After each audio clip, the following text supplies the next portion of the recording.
Yaqindagina mana shu yangi qurilayotgan uyga to'lov qilgan edim.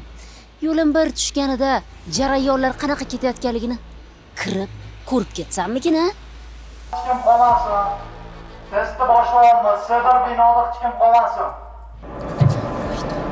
Yer qimirlayaptimi, nima balo? Nega unaqa qurish bo'layotgan joyda odamlar ko'p, nimalar bo'lyapti o'zi? Zilzilani o'sha odamlar uyushtirishyapti. Bu nimaga kerak? Uyda shunday qilib tekshirishadi. Voy tavba, shunaqasi ham bo'lar ekanda.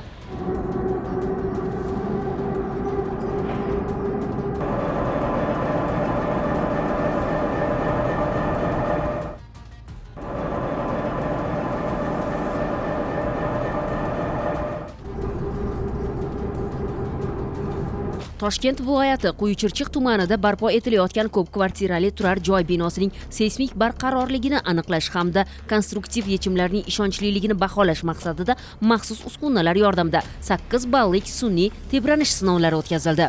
Mazkur sinovlar Toshkent viloyati hududiy qurilish va uy-joy kommunal xo'jaligi sohasini nazorat qilish inspeksiyasi mutaxassislari hamda tegishli tashkilotlar vakillari ishtirokida amalga oshirildi. Jarayonda binoga maxsus vibratsion uskunalar orqali 8 ballik zilzila kuchiga tenglashtirilgan sun'iy tebranishlar berilib, bino konstruksiyalarining harakati zamonaviy o'lchov asboblari yordamida qayd etildi. Sinov davomida bino poydevori, temir beton karkasi, ustun va to'siqlar qavatlar aro yopmalar hamda boshqa asosiy konstruktiv elementlarning tebranishlarga bardoshliligi, deformatsiya ko'rsatkichlari va dinamik xususiyatlari atroflicha tahlil qilindi.